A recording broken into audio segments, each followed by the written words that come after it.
ठीक। अच्छा, एटम्स और मॉलिक्यूल्स में डिफरेंस क्या है? हम ये कहेंगे कि किसी भी, अगर मैं किसी भी चीज़ की बात करूँ, फॉर एग्जांपल मैं प्लास्टिक चेयर की बात करूँ या इस बुक की बात करूँ या मतलब इस पेन की बात करूँ, तो हम अगर इसको तोड़ें, एक पेन को तोड़ दें और फिर और तोड़ें और फिर और तोड़ें और छोटा और छोटा और छोटा करते चले जाएं, तो करते करते करते करते हम सबसे छोटे पार्टिकल पर पहुँचेंगे, ठीक है, which can not be further सब डिवाइडेड, जिसको और तोड़ा नहीं जा सकता। वो जो सबसे छोटा पार्टिकल होता है दैट इज़ कॉल्ड एटम, कि इससे छोटा अब मैं डिवाइड नहीं कर सकता, इससे छोटा और मैं उसको तोड़ नहीं सकता, तो उसको हम एटम बोलते हैं।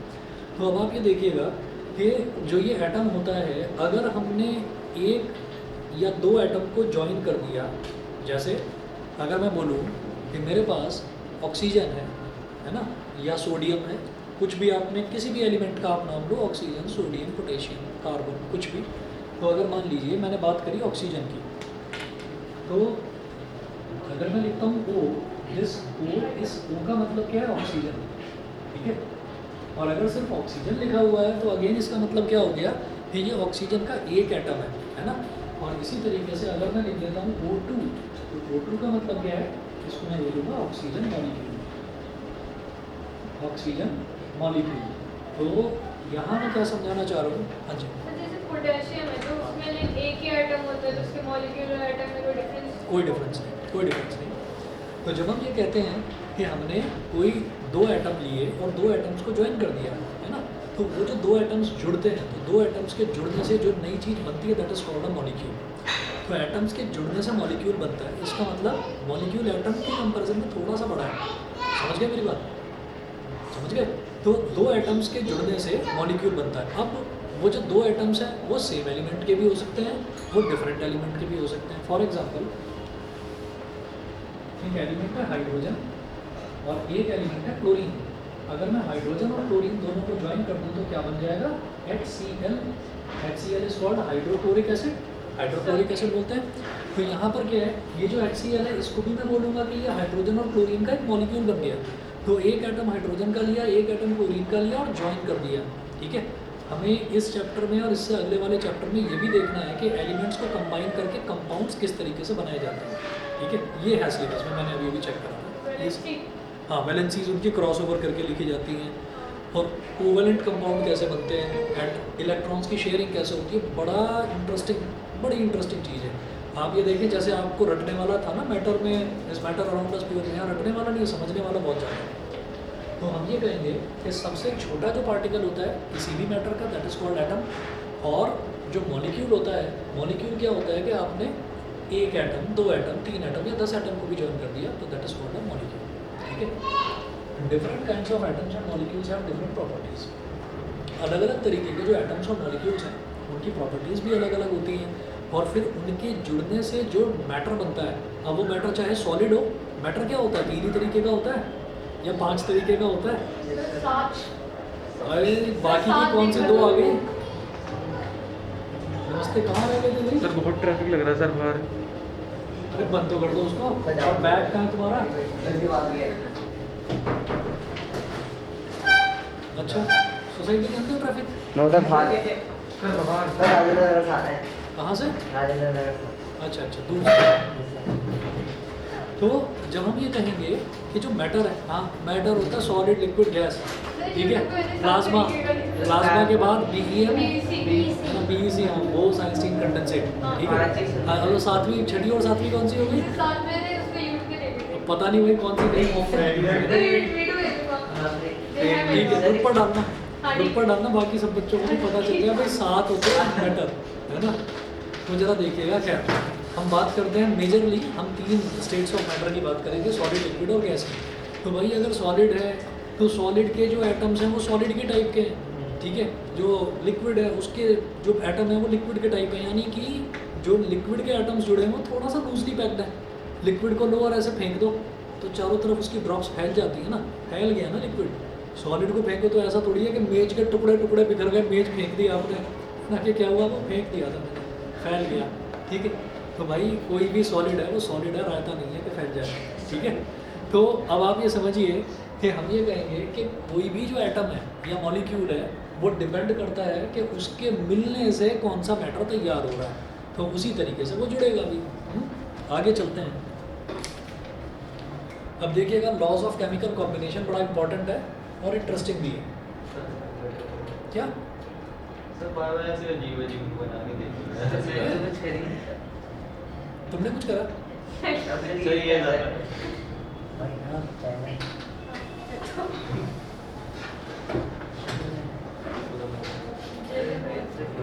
आगे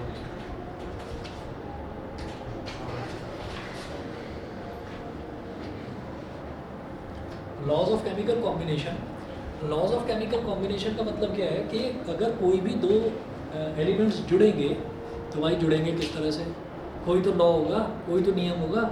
जैसे एक आपको बताता हूँ एग्जांपल के तौर पर, ऐसे ही बताता हूँ। पानी, पानी है तो पानी का फॉर्मूला जानते हैं क्या होता है? H2O। क्या? अरे बोलो बोलो बोलो बोलो, ठीक बोल रहे थे, 1:8, ठीक है, कोई बात नहीं, थोड़ा बहुत तो ध्यान है। तो देखिएगा क्या होता है कि मैंने कहा कि मेरे पास जैसे वो परफ्यूम लगाने की बोतल होती है ना, तो ऐसी एक बोतल में छोटा सा सिलेंडर है, तो उसके ऊपर एक नोजल लगी होती है, उसको अगर आपने दबा दिया तो दबा के उसके अंदर की गैस निकलने लगती है। तो मैंने एक ऐसी बोतल के अंदर हाइड्रोजन भर लिया, एक बोतल के अंदर मैंने ऑक्सीजन भर लिया, और फिर मैंने ऐसे कर दिया, इधर से हाइड्रोजन आ रहा है, इधर से जो है ऑक्सीजन आ रहा है, दोनों मिल गए और पानी की धार बहने लगी, है ना, कि वाह चालू है, हाइड्रोजन ऑक्सीजन ज्वाइन कर दिया और पानी निकलने लगा। ठीक है, निकल सकता है, बन सकता है ऐसे, लेकिन तरीका क्या होना चाहिए, आपको पता होना चाहिए कि अगर 1:8 का रेशो है, ठीक है, 1:8 का रेशो 1:8, ये किस किस के बीच में होना चाहिए? Hydrogen is to oxygen. वही इसका मतलब क्या है, हाइड्रोजन ले लो 1 ग्राम, ठीक है, और तो फिर ऑक्सीजन 8 ग्राम लेनी पड़ेगी। ठीक है, ये नहीं कि आपने जरा सा हाइड्रोजन मिलाया, जरा सा ऑक्सीजन और बन गया जरा सा पानी, ऐसे नहीं बनेगा। तो रेशो फिक्स होता है। वाटर बनेगा कैसे बनेगा, आप हाइड्रोजन और ऑक्सीजन को 1:8 के रेशो में लेंगे तब आपका वाटर बनेगा, नहीं तो नहीं बन पाएगा। ठीक है, नहीं तो सारी हाइड्रोजन भी एटमॉस्फेयर में इवेपोरेट, सारी ऑक्सीजन भी गायब। ठीक है, आसपास बहुत सारे लोग हैं, ठीक है, जो योगा करते हैं, वो ऑक्सीजन खींच लेंगे सारी की सारी। ठीक, तो अब आप ये देखिएगा कि हाइड्रोजन और ऑक्सीजन जो है उसका रेशो फिक्स होना चाहिए 1:8। तो इस तरह से कोई भी चीज़ कंबाइन होती है। दूसरा एक ऐसा होता है कि जैसे वर्क एनर्जी एंड पावर में करवाऊंगा मैं आपको, अभी वो चैप्टर करा नहीं है।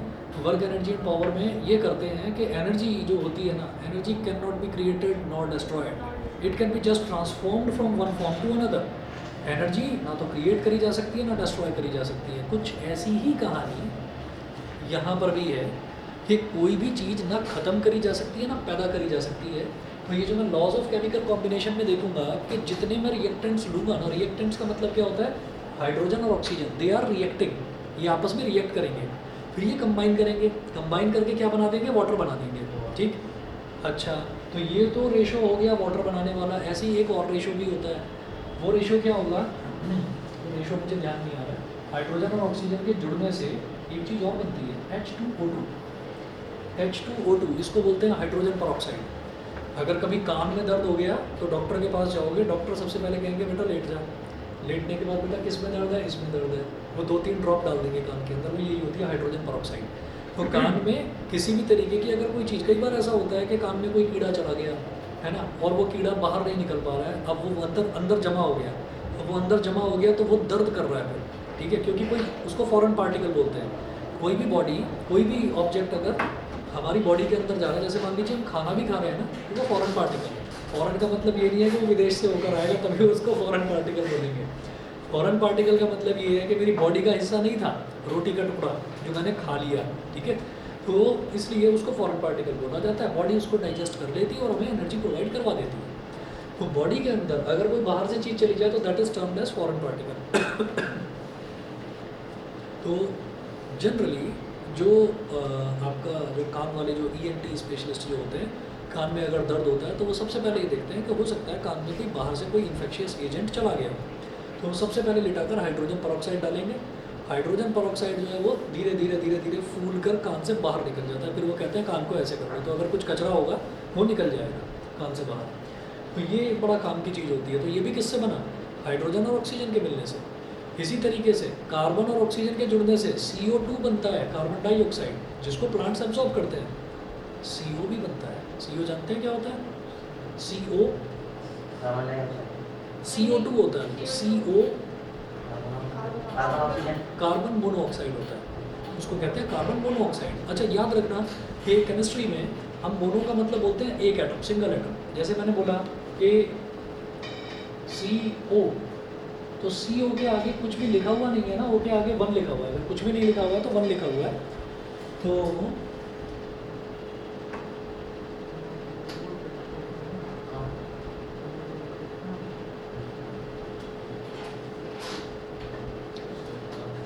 कुछ भी नहीं लिखा हुआ तो इसका मतलब क्या है कि इसके आगे 1 लिखा हुआ है। तो 1 जहाँ पर भी है यानी कि एक एटम है, उस एक एटम को क्या बोलेंगे? मोनो।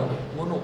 जहाँ पर 2 आ जाएंगे डाई। उसको बोलेंगे डाई, जहाँ पर 3 आ जाएंगे ट्राई, जहाँ पर 4 आ जाएंगे फिर पॉलीएटॉमिक तो टेट्रा। टेट्रा। टेट्रा टेट्रा ठीक है, 4 टेट्रा, 5 को पॉली पेंटा, 6 को हेक्सा, 7 को हेप्टा, 8 को ऑक्टा, 9 को नोना नैनो का उल्टा, ठीक है, नोना बोलते हैं उसको। और 10 को बोलेंगे डेका, DECA डेका, ठीक है। डेका से आगे करने की जरूरत नहीं। अच्छा वो कुछ नहीं, वो मेरा प्रिंटर खराब हो गया है, तो उसका कंप्लेंट नंबर है, तो मैंने कंप्लेंट रजिस्टर कराई थी, मुझे कुछ मिला नहीं, मार्कर मिला, उसी से लिख लिया।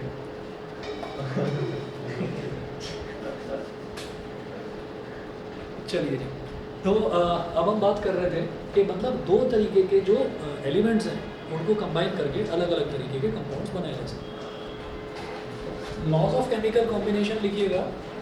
There are 3 important laws of chemical combination.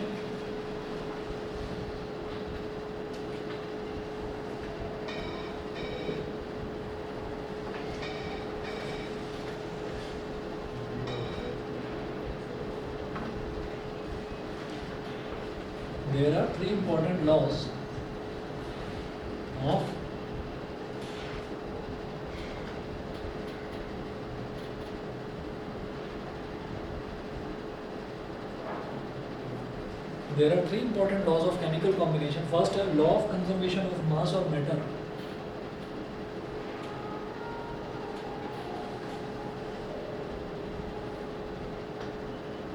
Law of conservation of mass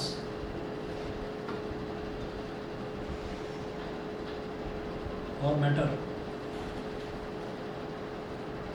दूसरा है लॉ ऑफ कांस्टेंट प्रोपोर्शंस।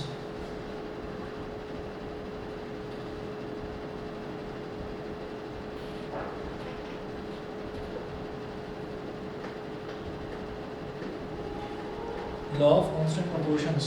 तीसरा लिखें law of multiple proportions.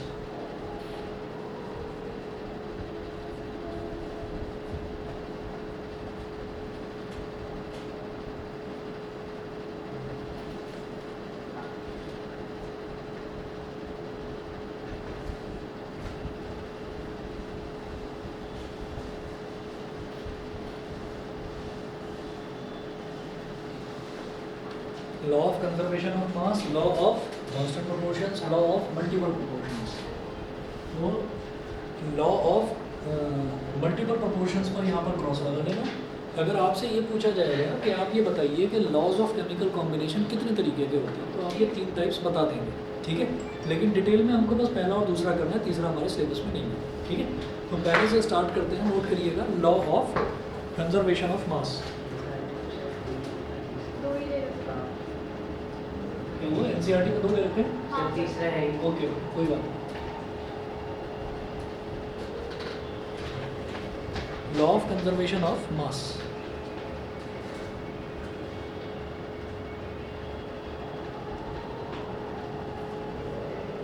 Law of conservation of mass, इसमें लिखिएगा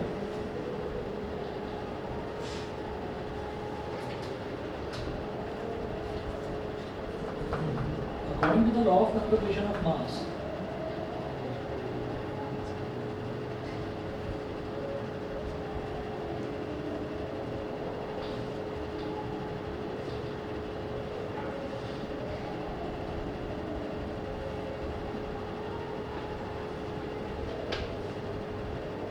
according to the law of conservation of mass, Matter is neither created nor destroyed in a chemical reaction.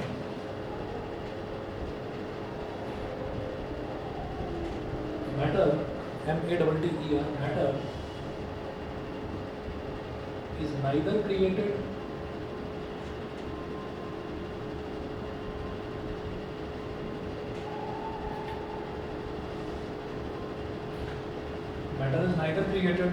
nor destroyed in a chemical reaction.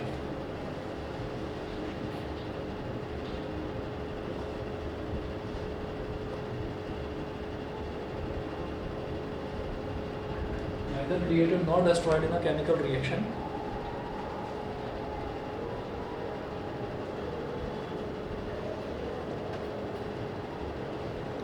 That is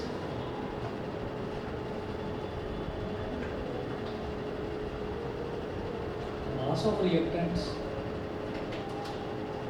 That is mass of reactants. Reactants के spelling होते हैं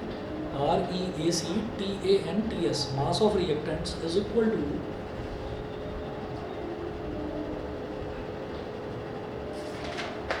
mass of reactants is equal to mass of products.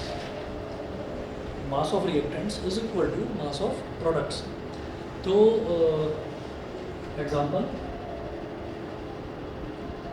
अच्छा ये reactants क्या होता है? जैसे मान लीजिए मैंने आपको बोला कि हाइड्रोजन जो है किसी भी रिएक्शन में अकेला नहीं लिखा जाता, हमेशा डाई एटॉमिक स्टेट में, यानी कि 2 एटम्स के लिए जाते हैं H2। ऐसे ही ऑक्सीजन भी कभी अकेला नहीं लिया जाता, उसके भी 2 एटम होते हैं O2। तो अगर इन दोनों का कॉम्बिनेशन कर दिया जाए 1:8 बाई रेशो, तो मास इसका 1 ग्राम इसका 8 ग्राम लिया जाए तो H2O बन जाता है। तो ये इस तरह से ना एक केमिकल रिएक्शन लिखी जाती है। तो ये जो लेफ्ट हैंड साइड है, यहाँ पर जो लिखा हुआ है ये कहलाते हैं रिएक्टेंट्स, ठीक है।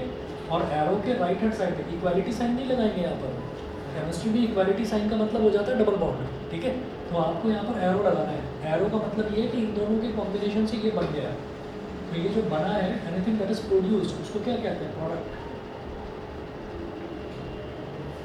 ये बन गया प्रोडक्ट। प्रोडक्ट लिखेंगे या प्रोडक्ट्स लिख दीजिए, मतलब इधर और भी कुछ बन सकता था, हमने बोल दिया प्रोडक्ट्स। तो एरो के लेफ्ट हैंड साइड में रिएक्टेंट्स और एरो के राइट हैंड साइड में प्रोडक्ट्स, ऐसा होता है। इसके बाद एग्जाम्पल जो मुझे यहाँ पर लिखना है वो नोट करिए। कैल्शियम कार्बोनेट,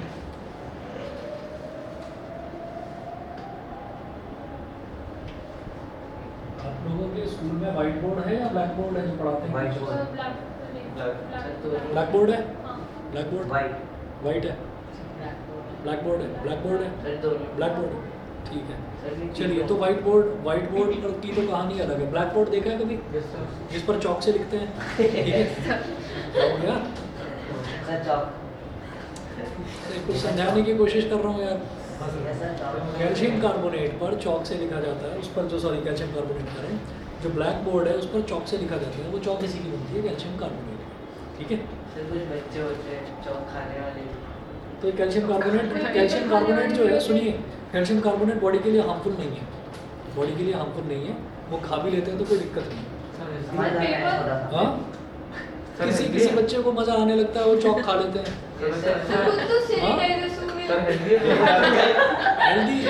हेल्दी की बात पेपर पे फ्रूट चला हेल्दी की बात नहीं है, बात हेल्दी की नहीं है, बात ये है कि वो नुकसानदायक है, ये बॉडी को नुकसान नहीं करता। अब मान लीजिए ये मार्कर है, अब कोई बच्चा इसके मार्कर को खोल के इसकी इंकी पी जाए तो मरने के काम है ना, वो तो है ना, वो नहीं। लेकिन अगर चौक है तो चौक को अगर कोई खा लेता है तो नुकसान नहीं होता उससे। अच्छे लगते टेस्टी। टेस्टी होते हैं, खाइए, इसी ने खाइए मैंने चौक। खाई है सर। इसी वजह से ब्लैक बोर्ड हटाकर उन्होंने व्हाइट बोर्ड लगाया, लेकिन चौक खत्म हो जाती है।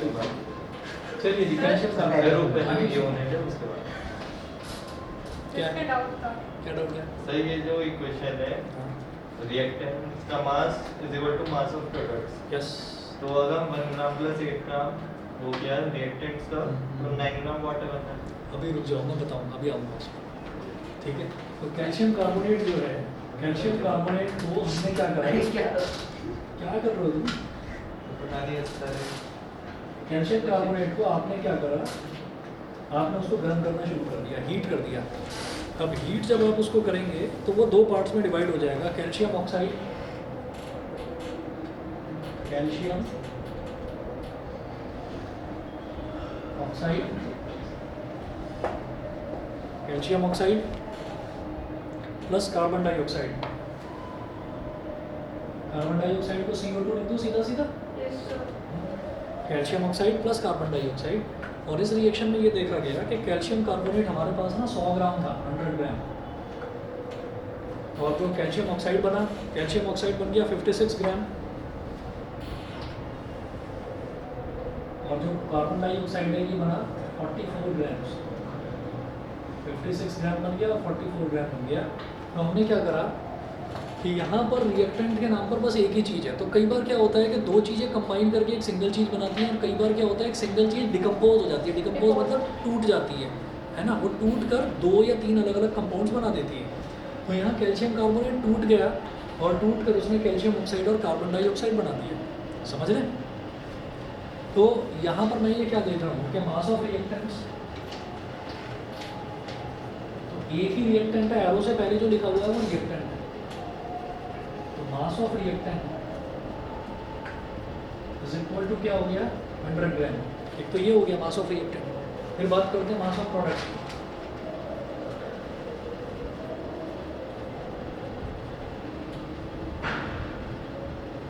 मास ऑफ प्रोडक्ट्स हो गया 56 प्लस 44, तो ये भी 100 ग्राम हो गया। तो कुल मिलाकर ये हमको क्या समझाता है, law of conservation of mass.